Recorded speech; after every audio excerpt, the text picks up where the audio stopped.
Hey everyone. So I got all the stuff laid out. I'm gonna make an update of what's been going on. It's already Tuesday and it's my first day of work for the week. Well, I've been gone all day yesterday. Been to Canada, got turned away, came back again. Awake for about 30 hours or so. But we're here, we're ready to roll. So here's the Jet Power 550. And I'll put a picture of the jet ski in here if I have time to edit. If not, it'll just be a one-take wonder. And hopefully we can get a picture of the ski all put together. It's a Kawasaki 550 stand-up jet ski. So if you want to look up, that's what you look up. So I've set the whole engine together. This is how it looks put together. And then this is the intake carburetor side. Very simple two-stroke. So we're rebuilding it. I found 3 OEM motor mounts. These are the old pistons. The customer was running AMSOIL bean oil, and it coagulated on top of the piston and just carbonized over. So these are SPT pistons. They look like they have a panel of DLC on the side and possibly even DLC coated over the top. So these are $89. Hopefully they're a good product, which I'm sure they are. Very impressed with SPT and the overall quality of the packaging and all the stuff so far that I've seen. Excuse me. I did notice these have a hole in the side. And I noticed the new ones also have the hole. So that's good. The one that came first already checked the size and the bore. It is it's the highest allowable ring gap, so it's going to be a bored out block the next time around. So hopefully the one bore is a little looser than the other, so hopefully the one piston ring is a little longer than the other. The boards are honed. They were done by Dynoport, so we took the whole engine in pieces over to Dynoport, and he clued us in on this Permatex Anaerobic 51813. So we got a tube of that while we were out there. It's the same store he gets his. He showed us there. So one thing that might be a challenge, I have to undo the jet drive hub. So that'll be probably stuck on there. So maybe we'll have to heat it with a propane torch. We got to go in there and get these seals put into on the crank. So hopefully that'll all go well. I'm not positively sure how that comes together. So the side cover and the manifold, some of the other parts, starter, it's the electric start and engine cradle. Some Tacoma parts. The Tacoma's the same sitting here as it was the last update, so nothing really changed with that. Got my work area clean, ready to get dived into that. Oh, here's a Kawasaki bike you guys have never seen before. So this is a 1979 KZ440 that I traded. And we can go outside shortly and I'll show you what I traded it for. The Tacoma. Also, if I get to edit this, I'm going to insert a clip of me in the middle of the night power washing all of this stuff. So this was all coated in soot. The throttle body was dirty, so a lot of the soot actually backwashes into the throttle body. We see some corrosion starting to form there. Hopefully we can fix that with some cleaners. So this is the EGR valve. It's vacuum operated by a water cooled diaphragm head unit, and then it directs the exhaust into the manifold here through this vein, and it comes in here where my finger's at. So this is the temperature probe port to show the computer that there is indeed hot gas passing through. So that's how the emission system knows that there's hot gases, is by the temperature probe. So supposedly if you were to cap this off and move the temperature probe maybe to the exhaust side, or maybe even Probably you could make a little cover and delete the crossover pipe, the hot EGR pipe behind the engine, and then just move the sensor and plug it into that port. That way the engine would know that there's hot gases whenever it looks for it, even though you'd be rid of all the exhaust. EGR nonsense. So this whole inside of the port was plugged. You can kind of see how all of that's nice and clean. So I got that by doing a power wash and oven cleaner. So oven cleaner and power wash is your friend. Cleaning manifolds, all these years of white New York State corrosion. Now it's squeaky clean inside. So I've been a little bit overwhelmed with this project. A lot of pieces and parts involved, and we're making a little bit of headway. I need to start just reassembling everything. I did notice this flange I broke off because I had most of the upper bolts off and then tried to twist it. This guy here is the support, kind of a little piece of pipe that's a brace for the exhaust intake to keep it from torquing. I think I got one more broken off bolt right here in these little ears. It's actually a very small ear, considering the I'm not even sure what's on it. It might just be a little bracket hold wiring or something. So we'll weld a nut on that and pull it out. I wish I'd got it before. I don't particularly want weld splatter in there, but it should fall right through. We got 3-wheeler front axle, spindle axle, and wheel for the Fat Cat project. That's still toying with the idea. I need to be sure I don't run out of income over the period where I'm working on it. Hopefully not more than a week. This, I made a new friend in town. And this is his XLT, 1994 XLT Indy 600 Special. It's a triple. It is not a factory race sled. It doesn't have the 3 pipes. However, it is, I think it might be the model below the triple pipe. So it's still fairly nice sled, no reverse, unfortunately.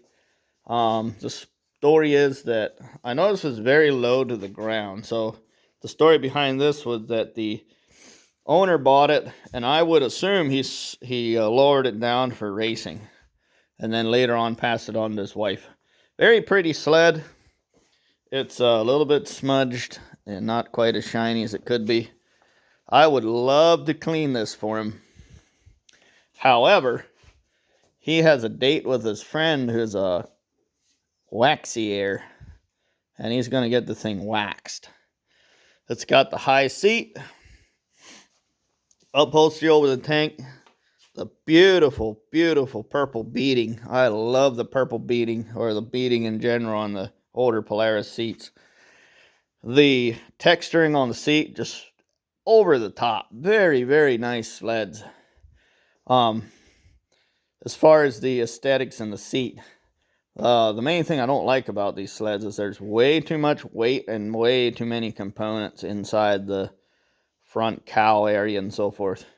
The very same complaint I've got with the old ZRs 600s. I know in these models they went to one-piece hood, one-piece front tub.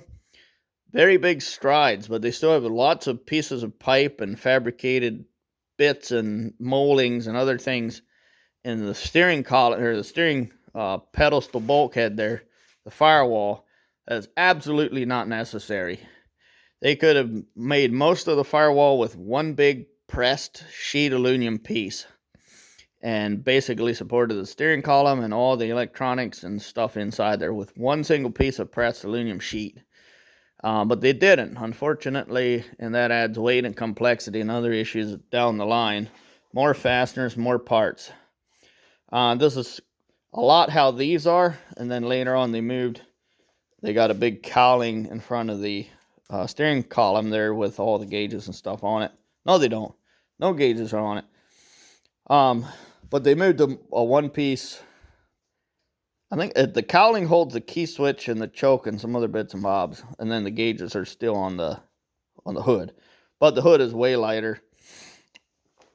This uses a big front cap. Very durable and tough. I mean, very good as far as durability, but still be more desirable to go one piece. They've got very nice sturdy hood hinges, 2 of them, where the newer style sleds that are much lighter have just pressed sheet steel for the hinge, which could have been improved. They're a little bit light. All right, guys. That's enough chitter chatter. That's what I got going on. The KZ. I always wanted a little bike to ride around, something old and beat up I can throw in the back of a truck or whatever. And this is about the right size. It's got plenty of power. The carburetors leak a little bit. I still have the points cover off to, in the future, tune more. I added a fuel filter, clean the carburetors, and now my fuel filter, the hose from the tank to the carb is about this long, and I added a filter, so it's all kinked and pinched. So we'll have to figure out a new routing for that. So maybe that'll be part of the solution to make it run better. The floats might need to be adjusted for the carburetor. This had a recoil string get stuck. Something fell apart inside. Oh, there's a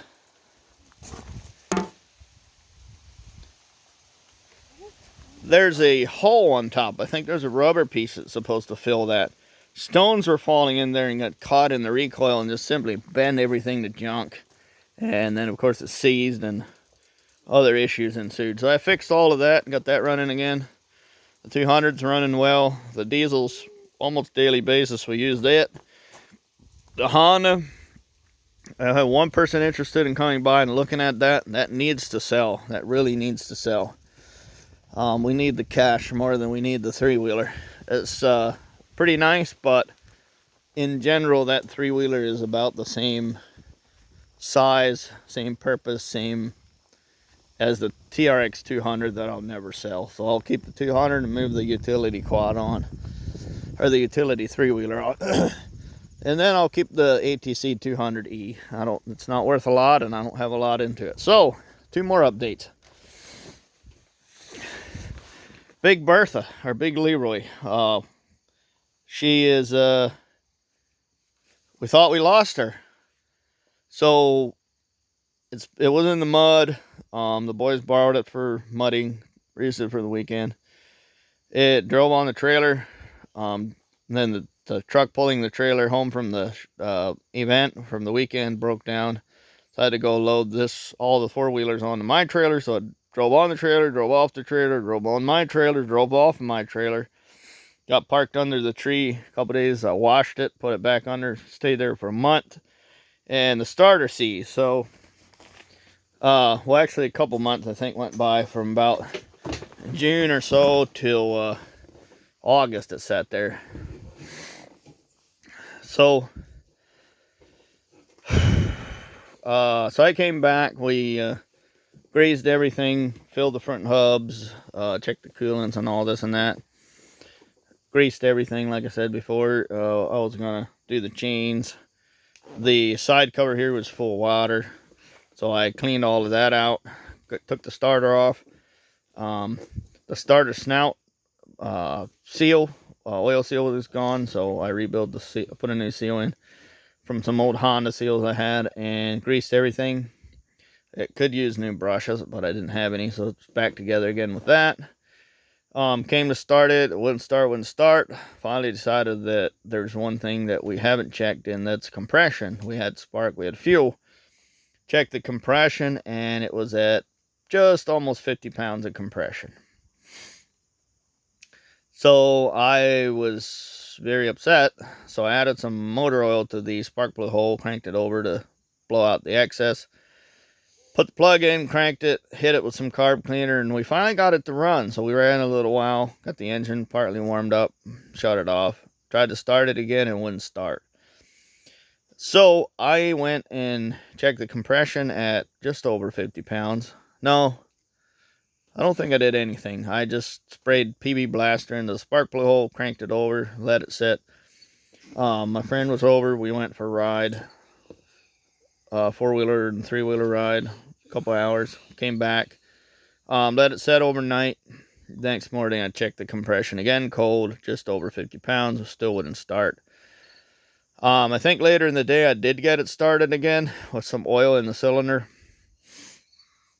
and ran it for 10 minutes maybe. The exhaust was cherry red hot, which if I edit this, I'll stick a clip in. If not, then I won't. And it finally overheated. So we have an issue with the overheat switch on the radiator, I think. So that was an issue. We shut it off again. And I called Leroy and let him know your four-wheeler's got 52 pounds of compression and I guess it's shot. So that led me to necessarily need to research how the engine gets rebuilt, how timed, how it pulls in and out of the chassis and all of this and that. So I researched that. I found out there's actually a compression release on these motors. I mean, obviously you can pull a 425 over at full chooch. So obviously that would make the compression reading wrong. So that's something to think about. So Leroy came over on the weekend. We pushed the wheeler out and started cranking it after I power washed everything the way it is now. The carburetor was covered up with some tape, and we cranked it a few seconds there, 3-4 turns, and it started trying to fire. Well, that's odd.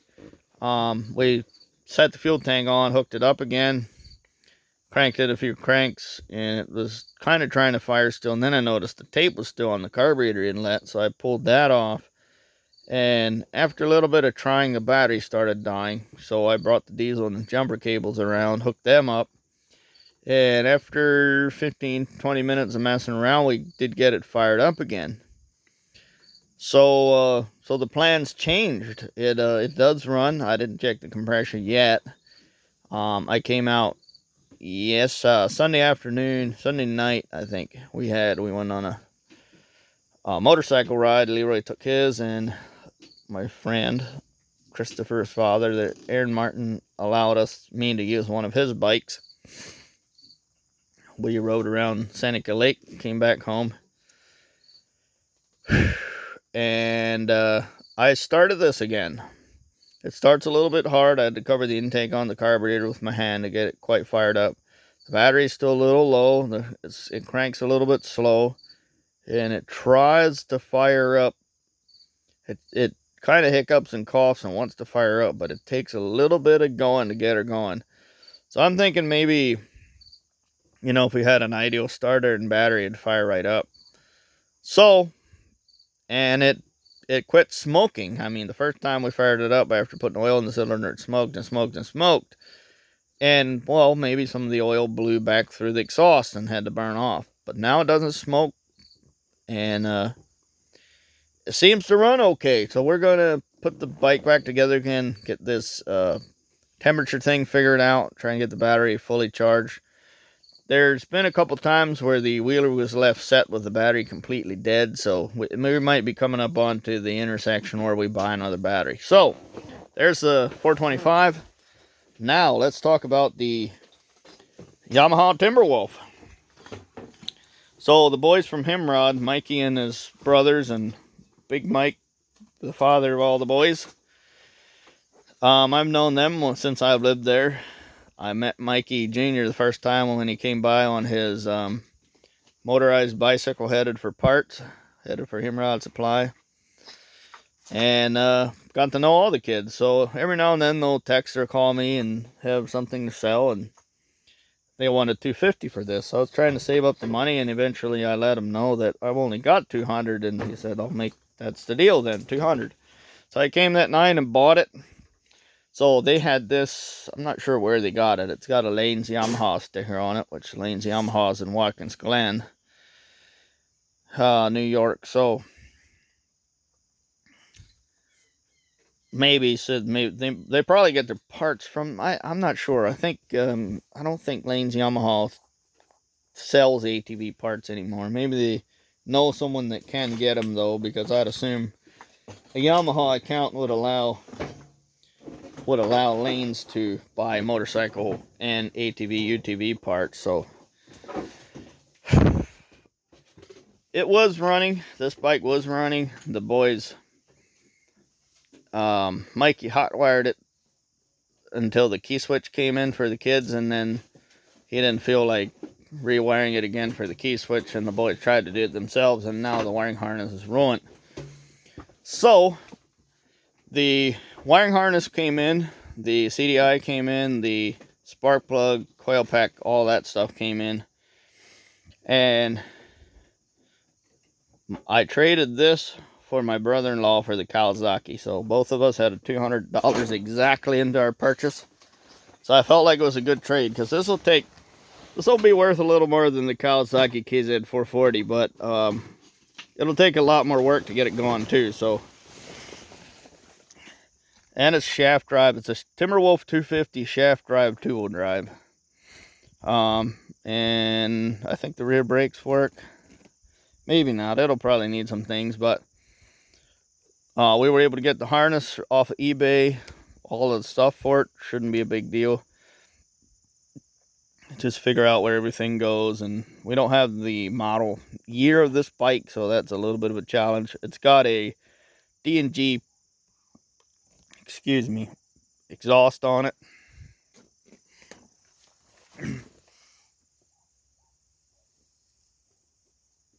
Lane's Yamaha. Leroy's a friend of the elder Lane that owns the business, so that's pretty cool. Someday I'll get to know Dale Lane. Lane's Yamaha. So anyway, that's a wrap up for all the stuff we've been doing. I haven't done firewood since then, since the last update. The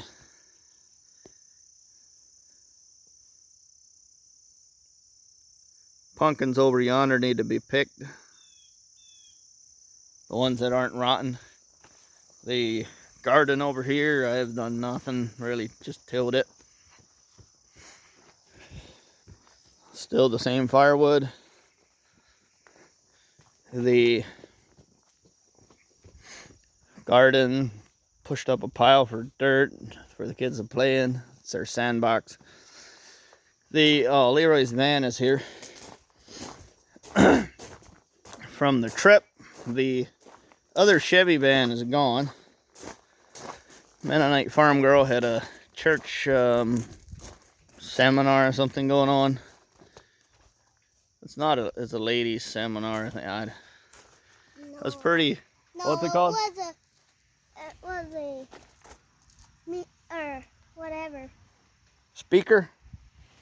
Somebody came in to do a talk. Anyway, so the plan on the Chevy van is that we're going to put $2,000 down as soon as the 3-wheeler goes.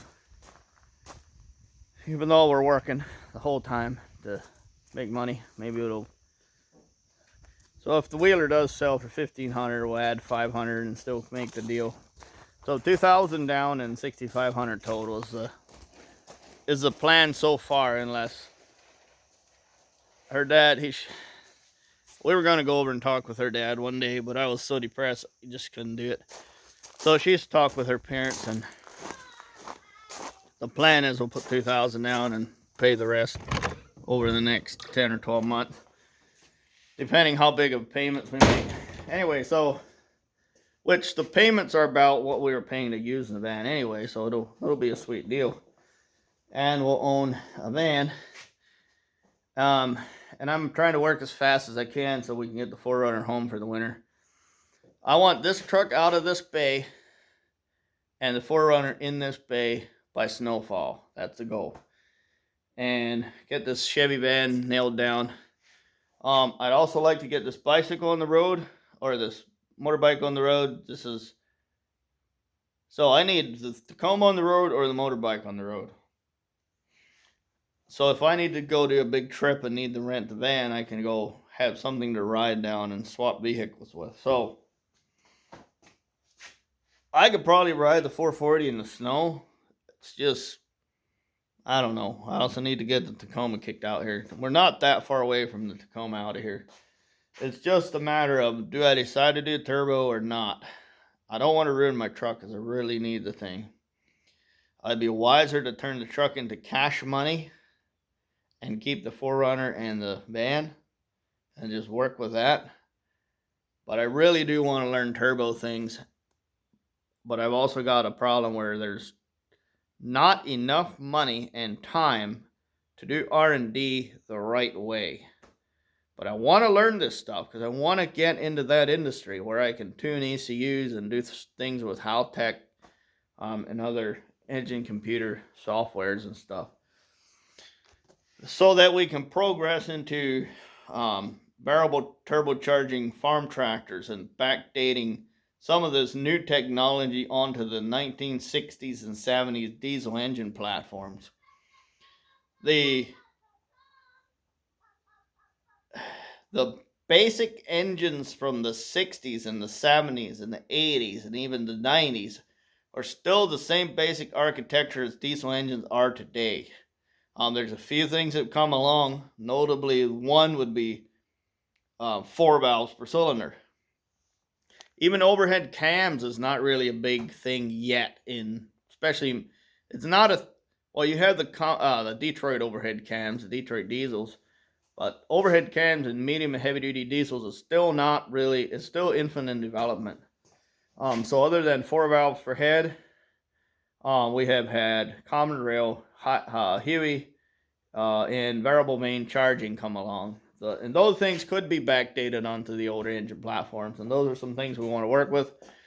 We want to take the older diesels, and my dream is to take the older diesels and update the injector technology, the nozzle, hole patterns, sizes, spring angles, bowl, piston bowl designs, and so forth up. That way we could feasibly bring a motor in here from like a Case 1070, which is a semi-power shift tractor. It's got 4 ranges that are non-synchronized, and then you have 3 power shifts on top of each range.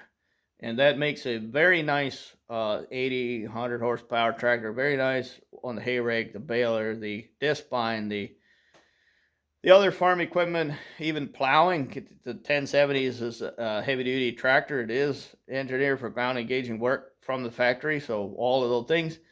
Bring that motor in here, update all the piston, fuel injector design, and fuel pump pressures and so forth that we can, and bring that motor in out to the field and maybe gain up to 50% in fuel economy. That's what I'm trying to do. So if we can start with a platform like the International Harvester DT 300 and DT, the 300 diesels and the 400 series diesels, update those engine platforms which use the same fuel pump, fuel injectors, common across all of the models up until the late 80s and into the medium duty truck categories, where they went to P7100 fuel pumps. They use MW model Bosch fuel pumps in some applications, so still using the same injectors until they went to the nozzle plunger line, the NGR, I think, motor. I've never seen one.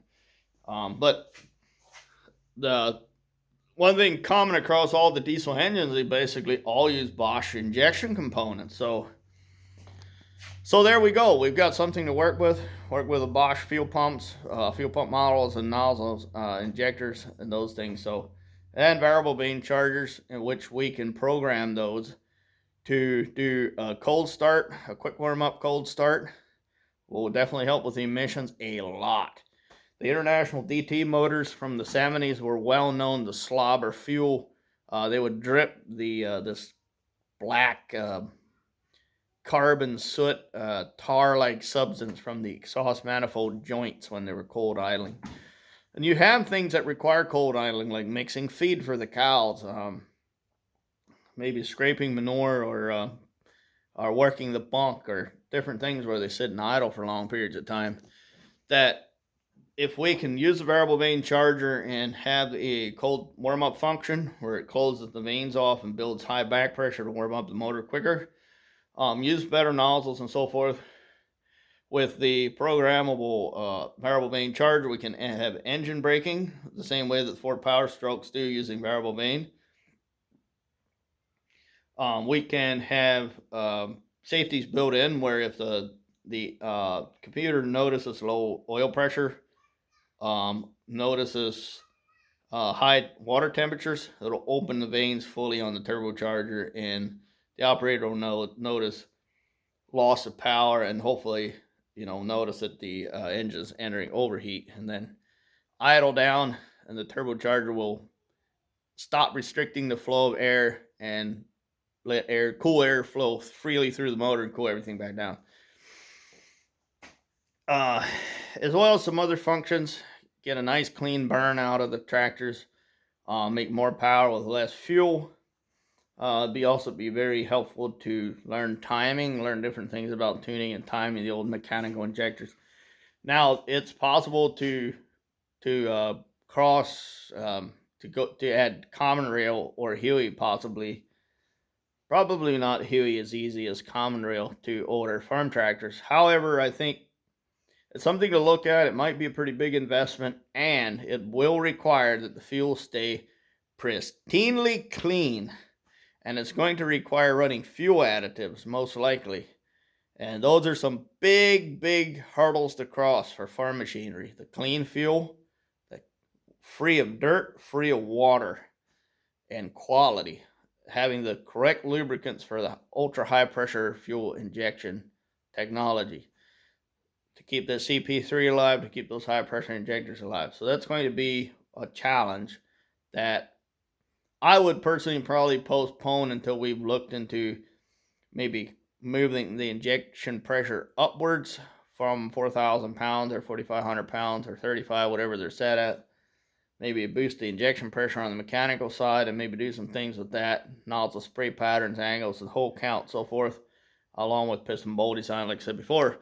So there's worlds of opportunity and possibility in diesel engines that farmers use every single day, and they are trying to get the most bang out of their dollar for every ounce of fuel they burn, because they burn a lot of fuel. They burn thousands of gallons of diesel fuel every year, every month, maybe even, depending how big their farms are.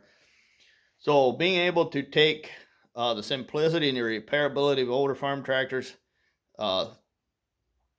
and update them to be as fuel efficient as they can without getting into the era of computer system diagnostics, the right to repair, things that John Deere is trying to drag over the farmers. John Deere wants to never sell more tractors. John Deere wants to sell no farm tractors. They want to sell the use of the machine to the farmer.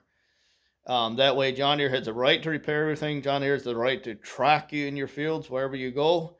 They monitor you. They know exactly what you're doing with your machine, your engine RPM, ground speed, so forth, where you're at, what you're doing, possibly even who's driving. So, and they can restrict you from fixing your machinery.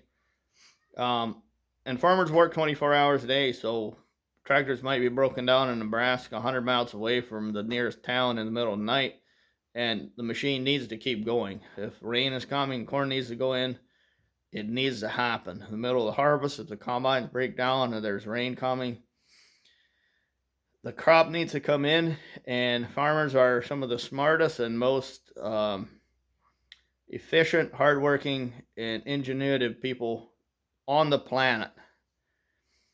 Practical and smart and able to take care of themselves in a variety of situations. And a lot of times they'll come up with a quick fix, something to keep the machine going. And it's not just that we're talking about ordinary breakdowns. We're also talking about breakdowns caused by, let's say, mice in the wiring, moisture in the wiring, corrosion in the wiring, other software failures of poorly programmed or malprogrammed software going bad and causing the tractor to lose function where it's not mechanically broken. Tractors from the 70s worked until they were mechanically broken, and sometimes you could do things to keep them going anyway. And that's not the case anymore. Now we're having to deal with the emissions, and our tractors will work harder and longer than trucks on the road. They're often worked intermittently. They're worked in cold weather, having to idle and so forth, running feed mixers, front end loaders and whatnot. And they're subject to a whole new world of different strains, situations, and challenges where the emission systems will not work for what they're doing. So these are some things we have to deal with. So bringing the older farm tractors up on into the future, better economy and cleaner emission systems, and retain that mechanical simplicity and reliability. Those are some things in my mind. Anyway, guys, it's a very long rant. But there's a world of opportunity in the firm, in this small dairy area that we're in.